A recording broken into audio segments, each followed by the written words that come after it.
और सबसे पहले खबर छिंदवाड़ा के अमरवाड़ा से, जहां पर उपचुनाव के लिए वोटिंग जारी है। उपचुनाव का त्रिकोणीय मुकाबला आज देखने को मिल रहा है। 2.5 लाख मतदाता आज वोटिंग कर रहे हैं और उपचुनाव के लिए 332 मतदान केंद्र बनाए गए हैं। आपको बता दें, इस वक्त की खास और अहम खबर छिंदवाड़ा के अमरवाड़ा उपचुनाव को लेकर। 13 जुलाई को उपचुनाव का रिजल्ट आएगा। सुबह 7 बजे से शाम 6 बजे तक आज वोटिंग होगी।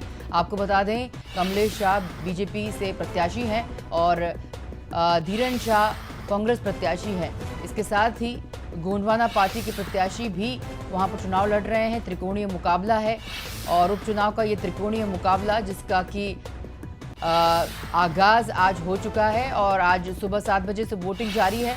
शाम 6 बजे तक वोटिंग चलेगी। आपको बता दें, 13 जुलाई को रिजल्ट आएगा और अमरवाड़ा उपचुनाव पर बीजेपी की ओर से मध्य प्रदेश के मुखिया डॉक्टर मोहन यादव भी प्रचार प्रसार में उन्होंने कोई कमी नहीं छोड़ी। साथ ही अगर हम कांग्रेस की बात करें तो जीतू पटवारी भी वहां डेरा डाले हुए थे।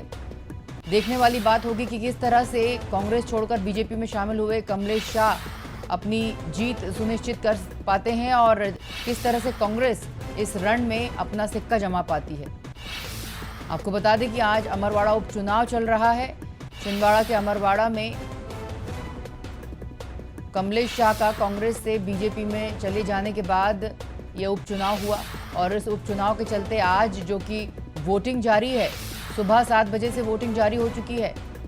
चुनावी मुकाबला त्रिकोणीय देखा जा रहा है। 2.5 लाख मतदाता अमरवाड़ा में आज वोटिंग कर रहे हैं। तो शाम 6 बजे तक वोटिंग करेंगे मतदाता। 332 केंद्र बनाए गए हैं। आपको बता दें, 13 जुलाई को रिजल्ट आएगा।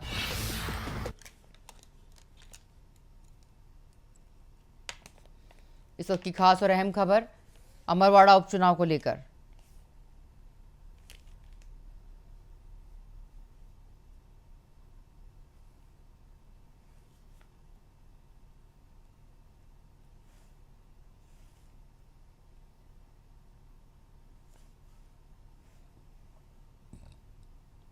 आपको बता दें, इस वक्त की खास और अहम खबर छिंदवाड़ा के अमरवाड़ा विधानसभा सीट पर उपचुनाव के लिए वोटिंग आज जारी हो चुकी है, जिसके बीच मुकाबला त्रिकोणीय देखा जा रहा है।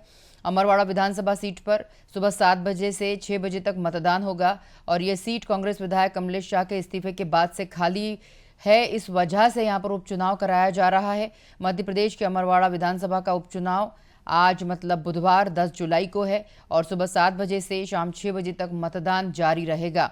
बता दें, अमरवाड़ा विधानसभा में 332 मतदान केंद्रों पर मतदान हो रहा है और इस उपचुनाव की मतगणना 13 जुलाई को होगी। आपको बता दें, विधानसभा अमरवाड़ा विधानसभा सीट उस समय खाली हुई जब कांग्रेस के विधायक कमलेश शाह ने विधानसभा की सदस्यता से इस्तीफा दे दिया था और कमलेश शाह ने इस्तीफा देकर बीजेपी का सदस्यता ले ली थी और इसके बाद से ही यह विधानसभा सीट खाली थी, जिसके लिए अब आज उपचुनाव चल रहा है। आपको बता दें, इस चुनाव में गोंडवाना गणतंत्र पार्टी ने भी अपना प्रत्याशी उतारा है। गोंडवाना गणतंत्र पार्टी ने देवरावेन भलावी को प्रत्याशी बनाया है और आपको ये भी बता दें कि देवरावेन ने इस साल लोकसभा का चुनाव भी लड़ा था। अगर पूरी अमरवाड़ा सीट की बात करें तो कमलनाथ की प्रतिष्ठा दांव पर है, क्योंकि छिंदवाड़ा वे गंवा चुके हैं और एक अमरवाड़ा विधानसभा सीट बची है। यदि कांग्रेस इस पर जीत दर्ज करती है तो कहीं ना कहीं उसके लिए महत्वपूर्ण होगा, पर यदि बीजेपी इस पर अमरवाड़ा सीट को जीतती है तो पूरा मध्य प्रदेश, जिसमें कि आपको बता दें जहां पर छिंदवाड़ा हॉट सीट थी लोकसभा चुनाव में, छिंदवाड़ा में कोई भी कोर कसर बीजेपी नहीं छोड़ेगी। आपको बता दें, इस सीट को जीतने के लिए भी पूरा दांवपेच खेला गया है। भारतीय जनता पार्टी की सभी आला कमान, दिग्गज नेता, मुख्यमंत्री सहित सभी ने जनसभाएं और चुनावी प्रचार प्रसार किया है अमरवाड़ा सीट पर। आपको बता रहे हैं इस वक्त की खास और अहम खबर अमरवाड़ा सीट को देखकर।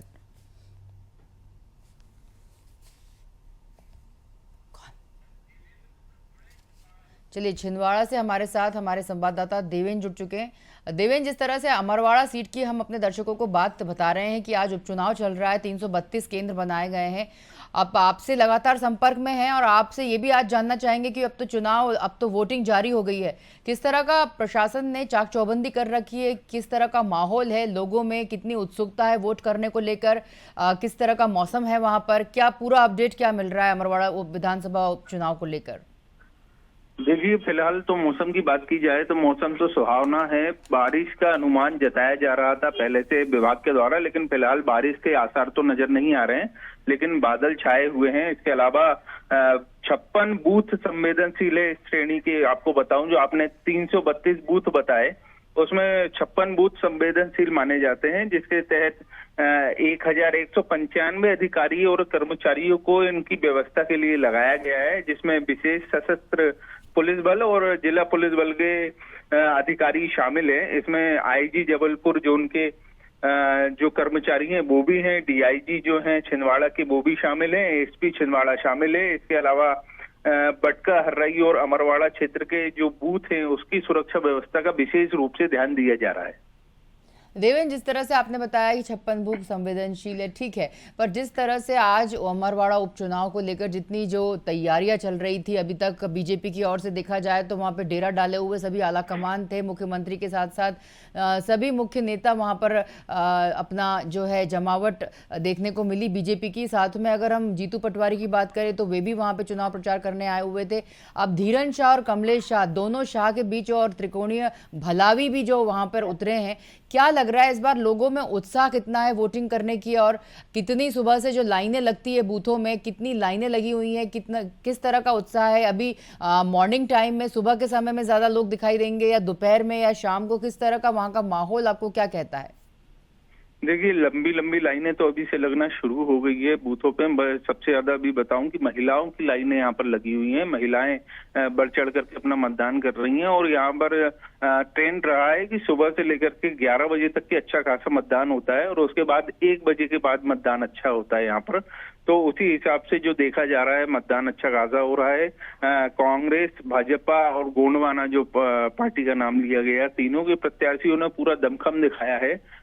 जनता आज मतदान के माध्यम से उनका भविष्य ईवीएम में तय करेगी कि आगामी समय में अमरवाड़ा विधानसभा का विधायक कौन बनेगा। हालांकि भारतीय जनता पार्टी की तरफ से मुख्यमंत्री ने भी यहाँ डेरा डाला हुआ था।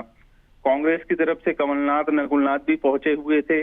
इसके अलावा प्रदेश अध्यक्ष जीतू पटवारी ने भी मोर्चा संभाला हुआ था। गोंडवाना पार्टी की बात करेंगे तो उनकी तरफ से भी जो उनके प्रदेश अध्यक्ष रहे हैं, वरिष्ठ नेता रहे हैं, उन्होंने यहाँ पर मोर्चा संभाला रहा है। तो आदिवासी वोटों को साधने की पूरी कोशिश सभी पार्टियों ने की है, क्योंकि आदिवासी बाहुल्य है ये क्षेत्र और यहाँ पर मतदाताओं की संख्या ज्यादा है आदिवासी। तो जो नेता हैं वो तो आदिवासी हैं ही, और जो उनको घेरने के लिए जो सब वादे किए गए हैं वो भी ऐसे किए गए हैं कि जिससे आदिवासियों को फायदा मिलेगा। देवेंद्र, जैसे कि तीनों प्रत्याशी आदिवासी है, आदिवासी बाहुल्य क्षेत्र है अमरवाड़ा सीट, और जैसे कि इस बार अगर हम देखें तो 29 की 29 सीटें बीजेपी ने जीती है। छिंदवाड़ा जो कि हॉट सीट रहा, पूरे देश भर में छिंदवाड़ा का नाम चर्चित रहा, क्योंकि छिंदवाड़ा काफी समय से बीजेपी के कब्जे में नहीं आ रहा था, फाइनली वो आ चुका। और अब अमरवाड़ा सीट पर जो पूर्व मुख्यमंत्री है कमलनाथ, उनकी दांव साख पर लगी हुई है। और जो है अब आपसे ये भी जानना चाहेंगे कि अब कमलनाथ किस का जो नजरिया है अमरवाड़ा सीट को जिताने में, किस तरह से उन्होंने महत्वपूर्ण भूमिका इस बार निभाई है अमरवाड़ा सीट के प्रचार प्रसार में। नकुलनाथ ने, कमलनाथ ने कितना मजबूत उनका स्टैंड दिखा है बीजेपी के खिलाफ? देखिए, उनका कांग्रेस की तरफ से जो प्रचार की बात की जाए कमलनाथ और नकुलनाथ की, तो आपको बता दूं कि कमलनाथ के द्वारा ही इस प्रत्याशी का चयन किया गया था और इनसे बात करके उनको सहमत किया गया था इस पद पर चुनाव लड़ने के लिए। इसके पहले क्योंकि वो तैयार नहीं थे, लगभग 3 दिन तक इनकी बात चली है। कमलनाथ ने बात करके उन्हें मनाया है, और उसके बाद धीरेन शाह जो हैं वो चुनावी मैदान में कांग्रेस की तरफ से उतरे हैं। हालांकि ये बात रही कि जब उनका नामांकन दाखिल हुआ, इसके बाद चुनाव प्रचार जब चालू हो गया, उस दौरान कमलनाथ यहाँ पर आए नहीं। अब अंतिम दौर के समय में कमलनाथ और नकुलनाथ यहाँ पर पहुंचे हैं, और उन्होंने 2-3 जगह अलग अलग बैठक लेकर के सभाओं को संबोधित करके जनता से मतदान करने की बात कही है। अब वो क्षेत्र जो आदिवासी बाहुल्य क्षेत्र है, वहां पर कमलनाथ का दबदबा पहले से माना गया है, लेकिन ये लोकसभा चुनाव ने जो रिजल्ट दिया है उसमें कमलनाथ, एक तरीके से ये बात की जाए तो कमलनाथ की छिंदवाड़ा से जड़ें हिल गई हैं, क्योंकि जो भाजपा के फेवर में इस बार मतदान हुआ है और जिस तरीके से 1.25 लाख की अंतर से भारतीय जनता पार्टी के सांसद विवेक बंटी साहू यहाँ तक जीते हैं, तो तो उस हिसाब से कमलनाथ खुद आकलन नहीं कर पा रहे थे कि इस बार जनता का रुझान किस ओर है। उन्होंने अपना जो देना था अपनी तरफ से, जो कोशिश करनी थी, उन्होंने वो कोशिश की है। अब वो तो जनता तय करेगी कि आगामी समय में रिजल्ट क्या हो। देवेंद्र, बिल्कुल ठीक कहा आपने कि जनता तय करेगी, जनादेश ही सबसे सर्वोपरि है। सीधी सी बात है कि जितना जोर, जितना प्रचार प्रसार, जितना जमीनी स्तर पर लोगों से जुड़ने का काम भारतीय जनता पार्टी के नेताओं में दिखाई दिया, उतना लोकसभा चुनाव में ये भी कहा जा रहा था कि नकुलनाथ से लोग, वहाँ के स्थानीय लोग उतने खुश नहीं है जितने वे कमलनाथ से खुश रहते हैं। और क्योंकि नकुलनाथ जो का कनेक्ट नहीं बना पाते हैं आम जनता से उतना अच्छा जितना उनके पिताजी बना पाते हैं, कमलनाथ बना पाते हैं, ठीक है। पर अब जब अमरवाड़ा सीट की हम बात कर रहे हैं, तो अमरवाड़ा सीट में जैसे कि आपने बताया कि सुबह से ही महिलाओं में एक बड़ा बढ़ चढ़कर उन्होंने हिस्सा ले रही हैं, वोटिंग कर रही हैं।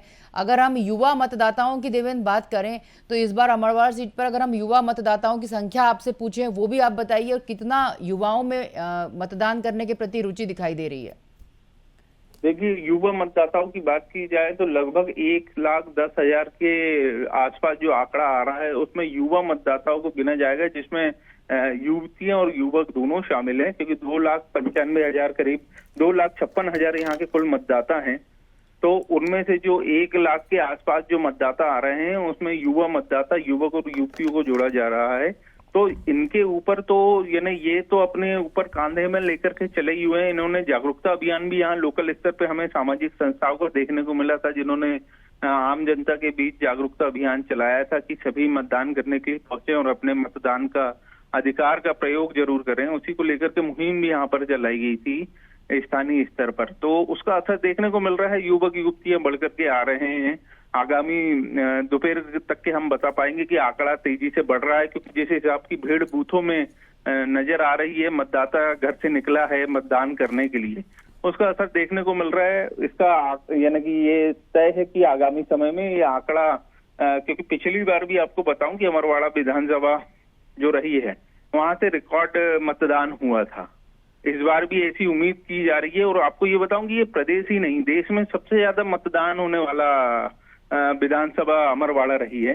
तो इस बार भी ऐसी उम्मीद जताई जा रही है। प्रशासन ने पूरे हाथ पैर यहाँ पर दम मारा है, पूरे ताकत लगा दी है कि यहाँ पर मतदान एक बार फिर से की हो और इतना मतदान रहे कि फिर देश में अब बलाए। देवेंद्र, निश्चित रूप से आपकी जानकारी पुख्ता है। और एक जाते जाते एक आखिरी सवाल आपसे जानना चाहेंगे कि जितने भी प्रत्याशी है, चाहे हम भलावी की बात करें, चाहे हम धीरन शाह की बात करें, कमलेश शाह की बात करें, अभी अगर उनको तीनों को देखिए तो किस तरह से एक्टिव मोड में अभी सुबह से अमरवाड़ा सीट पर दिखाई दे रहे हैं? देखिए, सुबह से ही अपने अपने दरबार में जाकर के, जैसे धीरेन्द्र शाह शास्त्री का स्वयं का दरबार है, उनके जो पिता हैं, जो भाई हैं, वो दरबार देखते हैं, वहां पर उन्होंने माथा टेका। इसके अलावा राजा कमलेश शाह जो हैं, उन्होंने हर्रई रियासत से जब वो निकले तो वहां पे जो स्थानीय मंदिर है वहां गए हैं।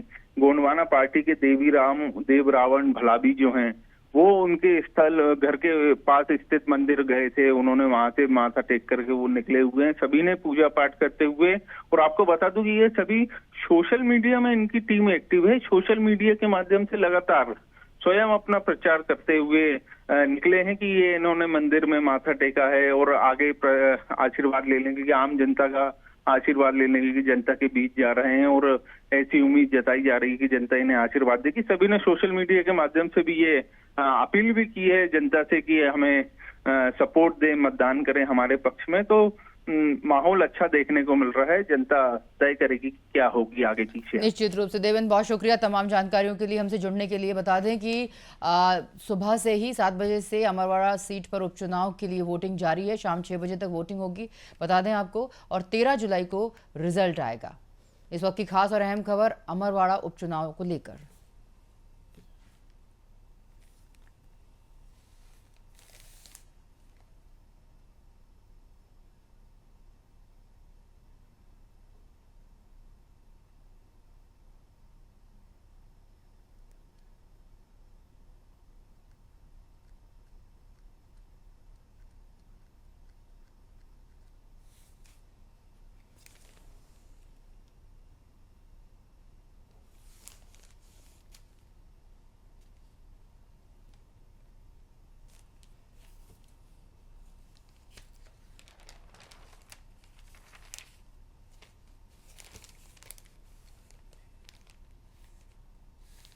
चलिए, हमारे साथ ब्यूरो चीफ धर्मेंद्र सिंह जुड़ चुके हैं। इसी खबर पर अमरवाड़ा सीट की और अधिक जानकारी उनसे लेंगे। सर, आज अमरवाड़ा सीट पर उपचुनाव है और जैसे कि आप देख रहे हैं कि कमलेश शाह, जो कि पहले कांग्रेस में थे और अब बीजेपी से चुनाव लड़ रहे हैं, उन्हीं की वजह से ये सीट खाली भी हुई और अब जाके वे चुनाव लड़ रहे हैं। इस बार भलावी, जो कि गोंडवाना पार्टी के प्रत्याशी हैं, और साथ में धीरन शाह, तीनों का त्रिकोणीय मुकाबला कैसे देख रहे हैं आप? इस बार का चुनाव कितना मनोरंजक और कितना रोचक होगा ये चुनाव? विधानसभा सीट का उपचुनाव आज हो रहा है और सुबह 7 बजे से ही मतदान जारी है। मतदान के लिए सभी तैयारियां प्रशासन ने पूरी कर ली थी और ये एक सीट का ही अभी चुनाव है। फिलहाल में आने वाले 6 महीने में यहाँ से 3 और सीटों का चुनाव होगा। अमरवाड़ा सीट, चूंकि ये छिंदवाड़ा लोकसभा के अंतर्गत आती है और इस छिंदवाड़ा जिले में अगर कुल 7 विधानसभा सीटें हैं, जिसमें अमरवाड़ा भी शामिल है। और इस सीट पर अगर देखा जाए तो कमलनाथ का एक मजबूत प्रभाव माना जाता रहा है। और इसके पहले भी जो यहाँ से कमलेश शाह रहे हैं, वो कांग्रेस से ही 4 बार चुनाव जीत चुके हैं और लगातार उनकी जीत रही है। लेकिन अभी हाल में ही उन्होंने कांग्रेस छोड़कर बीजेपी को ज्वाइन कर लिया है और अपने इस विधानसभा सीट से इस्तीफा देने के बाद दोबारा इस सीट पर चुनाव हो रहा है। तो इस चुनाव के चलते कहीं न कहीं एक तरफ जहां कांग्रेस को झटका लगा है, क्योंकि कमलेश शाह की एक मजबूत पकड़ मानी जाती है इस सीट पर, वहीं कांग्रेस ने इस पे धीरेन्द्र शाह को अपना प्रत्याशी बनाया है। धीरेन्द्र शाह, चूंकि आचलकुंड धाम, जो यहाँ का एक पवित्र धाम है और यहाँ के लोगों में एक मजबूत पैठ रखता है, तो उस पीठ से जुड़े हुए हैं। तो कहीं न कहीं एक ये कोशिश की गई है कांग्रेस की तरफ से कि एक जो वहाँ के लोगों की आस्था है, उस आस्था से जुड़े हुए एक सदस्य को जिताने की बात कह रहे हैं। और यहाँ पर अगर देखा जाए कांग्रेस की तरफ से, तो लगातार कमलनाथ इस चुनाव में जीत दर्ज करने के लिए जी तोड़ कोशिश कर रहे हैं। यहाँ तक कि नकुलनाथ भी वहाँ पे डटे हुए हैं। इसके अलावा भी कांग्रेस का और भी नेता हैं, चाहे जीतू पटवारी हों, वो भी चुनाव में अपनी जीत के दावे कर रहे हैं। हालांकि बीजेपी के अपने मायने हैं, बीजेपी जीत के प्रति पूरी तरह से आश्वस्त है, क्योंकि छिंदवाड़ा सीट पर अगर देखा जाए तो आजादी के बाद पहली बार बीजेपी ने जीत दर्ज की है। क्योंकि 2014 और 2019 में भी जब लोकसभा सीट पर बीजेपी को जीत नहीं मिली, जबकि पूरे देश में एक बीजेपी का कहीं न कहीं लहर थी। लेकिन अब एक जो कमलनाथ का एक सीट पे लेकर एक जो मजबूत पकड़ थी, वो कमजोर हो गई है। तो इसी समीकरण को देखते हुए निश्चित तौर पे बीजेपी आश्वस्त है कि वो जीत दर्ज करेगी। आपको बता दें कि कुल 332 मतदान केंद्र हैं और इन मतदान केंद्रों पर सुबह ही से ही वोटिंग चल रही है। ठीक है सर, बहुत शुक्रिया इस तमाम जानकारी के लिए। बता दें कि अमरवाड़ा सीट पर उपचुनाव जारी है। सुबह 7 बजे से वोटिंग जारी है। 332 बूथ बनाए गए हैं, 56 बूथ, जैसे कि हमारे संवाददाता देवेंद्र ने बताया था कि 56 बूथ जो है बहुत ही संवेदनशील है अमरवाड़ा में। और देखने वाली बात होगी जनादेश किसके सिर पर होगा।